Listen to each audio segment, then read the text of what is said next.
नमस्कार दोस्तों, GS bio गुरु channel में आपका हार्दिक स्वागत है। आज की वीडियो में हम बात करेंगे फाइलम मोलस्का के एमसीक्यू क्वेश्चन की, जो कि विगत वर्षों की परीक्षाओं में और आने वाली टीजीटी पीजीटी परीक्षाओं के लिए बहुत महत्वपूर्ण है। इसलिए बिना देर किए शुरू करते हैं आज की वीडियो। और एक बात और, यदि मेरी वीडियो आपको पसंद आती है तो आप मेरी वीडियो को लाइक, शेयर और सब्सक्राइब करना ना भूलें। तो शुरू करते हैं आज की वीडियो। पहला क्वेश्चन है, the myogenic heart is found in. Myogenic heart किस में पाया जाता है? तो दो तरह के हार्ट होते हैं, एक मायोजेनिक होता है, एक न्यूरोजेनिक होता है। तो मायोजेनिक हार्ट पाया जाता है स्नेल में, यानी कि घोंगे में।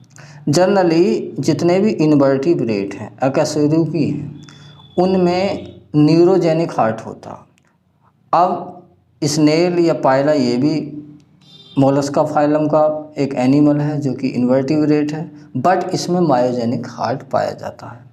मायोजेनिक हार्ट जनरली वर्टिब्रेट के हार्ट होता है, जिसमें हम भी आते हैं, और जो इनवर्टिब्रेट है उसमें न्यूरोजेनिक हार्ट पाया जाता है। लेकिन यहाँ पायला या स्नेल में मायोजेनिक हार्ट पाया जा रहा है। इसका करेक्ट आंसर डी होगा। नेक्स्ट क्वेश्चन की बात कर लेते हैं। ओस्फ्रेडियम इज फाउंड इन। ओस्फिरिडियम किस में पाया जाता है? तो ओस्फिरिडियम जो पाया जाता है वो पाइला में पाया जाता है। किस में पाया जाता है? पाइला में पाया जाता है। और ये जो ओस्फिरिडियम ऑर्गन होता है पाइला में, ये लेफ्ट साइड में रहता है। पाइला के अंदर लेफ्ट साइड में पाया जाता है, और इसका काम होता है जो वाटर बॉडी में अंदर प्रवेश करता है उसकी फिजिकल और केमिकल ये जांच करता है। इस प्रकार ये ओल्फैक्टरी ऑर्गन अर्थात स्मेल ऑर्गन की भांति फंक्शन करता है। Next question, in Unio the Supro branchial chamber communicates with the exterior वाल। यानी कि यूनियो में जो सुप्रा ब्रैंकियल चैम्बर होता है वो कम्युनिकेट करता है किसके थ्रू? तो इसका जो करेक्ट आंसर हो जाएगा वो हो जाएगा सी, एक्सहेलेंट साइफन। अब यहाँ एक बात ध्यान देंगे, यहाँ सुप्रा ब्रैंकियल चैम्बर है।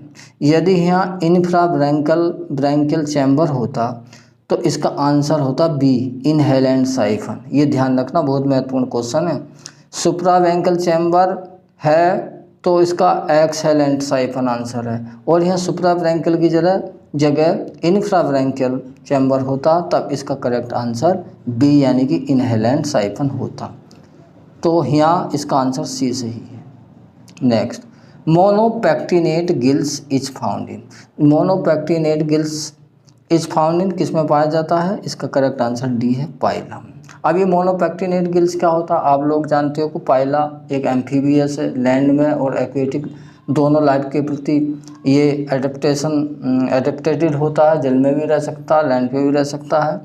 तो इसमें जो जब लैंड पे होता है तब ये रेस्पिरेशन करता है पल्मोनरी सैक के थ्रू, और जब जल में होता है तो ये जो रेस्पिरेशन करता है वो टीनिडियम के थ्रू करता है। तो ये मोनोपेक्टिनेट, ये टीनिडियम की बात चल रही है। तो इसमें टीनिडियम जो होता है पाइला में वो मोनोपेक्टिनेट होता है।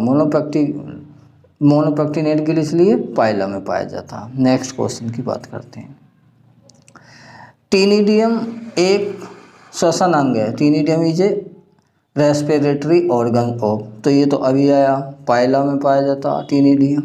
और ये एक्वेटिक फॉर्म में जब पाइला होता है जलीय उसमें, तब ये रेस्पिरेशन करता। Next, oyster, clams and mussel all belongs to. तो ये ओस्टर, क्लैम्स एंड मजेल ये किस में बिलोंग्स करते हैं? तो इसका करेक्ट आंसर हो जाएगा बी, बाइवेल्विया। बाइवेल्विया फाइलम मोलस्का की एक क्लास है बाइवेल्विया, और इसमें वो वाले एनिमल आते हैं जिनकी बॉडी के चारों ओर दो सेल पाए जाते हैं, यानी कि इनके चारों ओर दो कवच पाए जाते हैं, और दोनों कवच या सेल एक इंस्फिंक्टर के द्वारा अलग रहते हैं। इसी बाइवेल्विया में पिंगटाडा आती है, मोती पैदा करने वाला सीप आता। और गैस्ट्रोपोडा में क्या आता? गैस्ट्रोपोडा में आप जानते हो पाइला आता। सिफेलोपोडा में क्या आता? आप जानते हो क्या आता? ऑक्टोपस आता। नेक्स्ट क्वेश्चन की बात कर लेते हैं। Motile sperm of Pila is known as. यहाँ पूछ रहा है वो मोटाइल स्पर्म कौन से हैं पाइला के?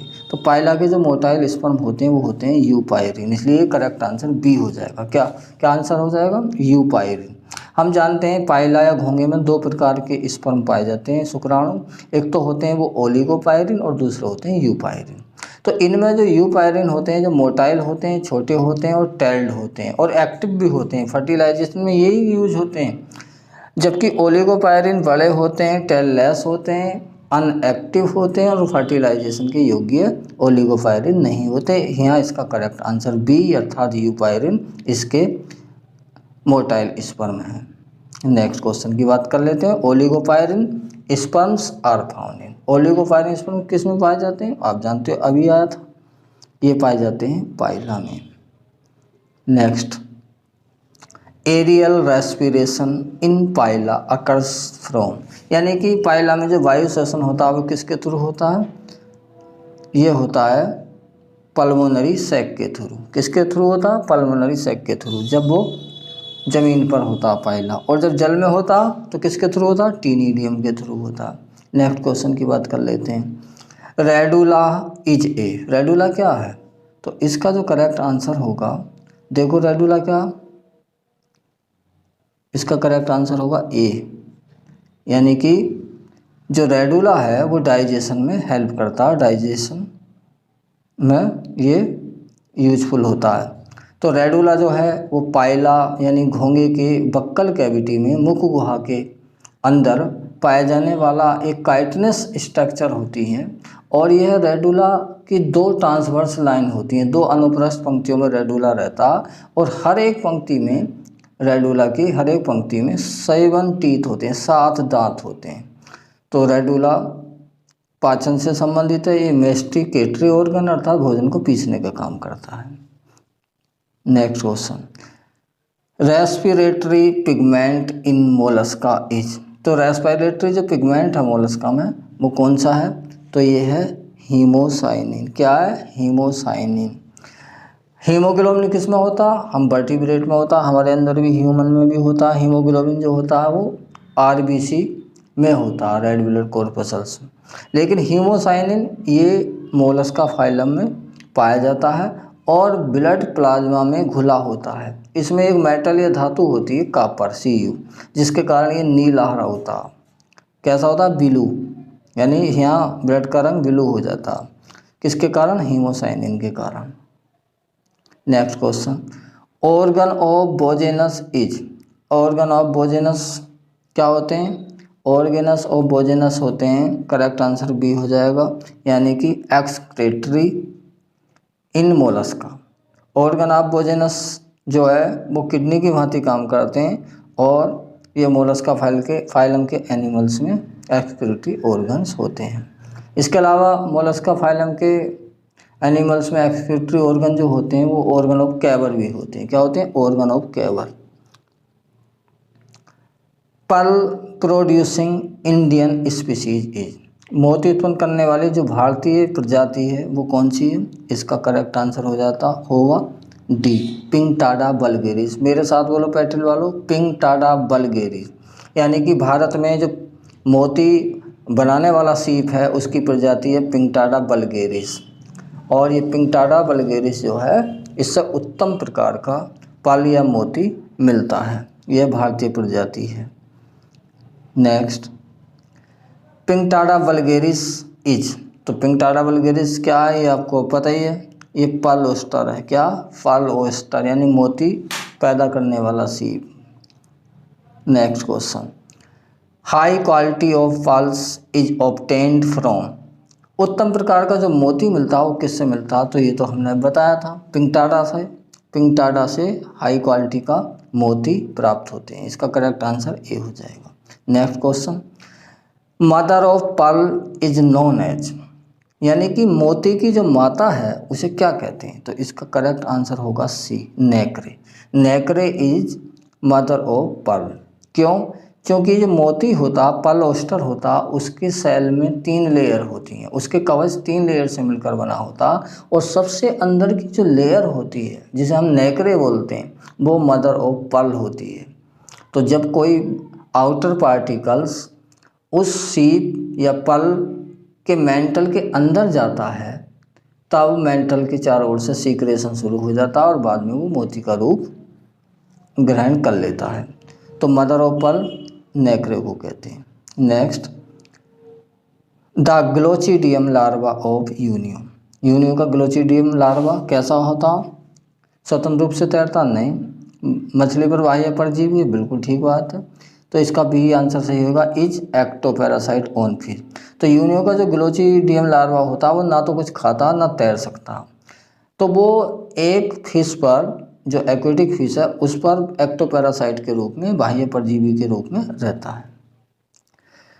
How many teeth are found in a row of radula. कितने टीथ जो हैं वो रेडुला की एक पंक्ति में होते हैं। हम जानते हैं रेडुला की 2 लाइंस होती हैं। रेडुला काइटिनस स्ट्रक्चर है और 2 ट्रांसवर्स अनुप्रस्थ लाइन में रहती हैं। तो एक पंक्ति में, एक लाइन में 7 टीथ होते हैं और दोनों में 14 होते हैं। तो इसका करेक्ट आंसर हो जाएगा 7। क्या हो जाएगा? 7। नेक्स्ट क्वेश्चन की बात कर लेते हैं। In Pila radula contains teeth arrange in transverse row, each row contains. ये तो बहुत वही बात हो गई कि पाइला के रेडुला के एक लाइन में कितने टीथ होते हैं, तो आप जो लोग जानते हो 7 होते हैं। Next question, which one is the most primitive Mollusca. इनमें से सबसे जो पुराना या आदिम मोलस्का वो कौन सा है? तो इसका करेक्ट आंसर हो जाएगा नियोप्लाइना। क्या हो जाएगा? नियोप्लाइना। नियोप्लाइना फाइलम मोलस्का के क्लास मोनेकोप्लेकोफोरा क्लास का एक एनिमल्स है, जो कि एनेलिडा और मोलस्का के बीच कनेक्टिंग लिंक है, यानी संयोजी कड़ी है। संयोजी कड़ी का मतलब कि ये एनेलिडा और मोलस्का के बीच में संयोजी कड़ी है, अर्थात ये दोनों के करैक्टर सकता है, एनेलिडा के भी और मोलस्का फाइलम के भी। मैंने बताया था कि एनेलिडा के इसमें क्या क्या करैक्टर होते हैं। एक तो मेटामेरिक सेगमेंटेशन होता है, दूसरी बात 5 पेयर गिल्स होते हैं, हाँ। तो ये सब एनेलिडियन करैक्टर्स हैं। और मोलस्का के क्या करैक्टर है कि इस पर मेंटल पाई जाती है। Next, octopus belongs on class. तो ऑक्टोपस किस क्लास से संबंधित होता है? आप लोग जानते हो ऑक्टोपस का जो क्लास है वो डी है, सीफेलोपोडा। सीफेलोपोडा जो है मोलस्का का एक क्लास है जिसमें कि ऑक्टोपस, सीपिया, लोलिगो वगैरह आते हैं। ऑक्टोपस को डेविल फिश भी कहते हैं। Next, during development torsion occurs in case of, यानी कि डेवलपमेंट के दौरान टॉर्जन किस में पाया जाता? तो इसका जो करेक्ट आंसर है वो है ए, पाइला।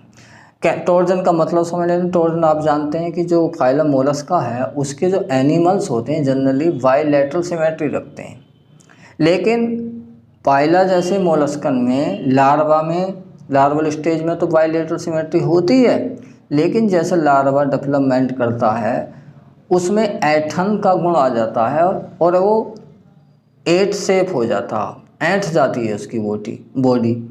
तो इस गुण को कहते हैं टॉर्जन। तो टॉर्जन का गुण पाया जाता है पाइला में, और टॉर्जन के कारण उसकी बॉडी हो जाती है एसिमेट्रिकल, यानी कि जो एडल्ट पाइला है वो उसमें एसिमेट्रिकल होगा और जो उसका लार्वा है वो बाइलेटरल सिमेट्री रखेगा। तो इसका करेक्ट आंसर ए, पाइला।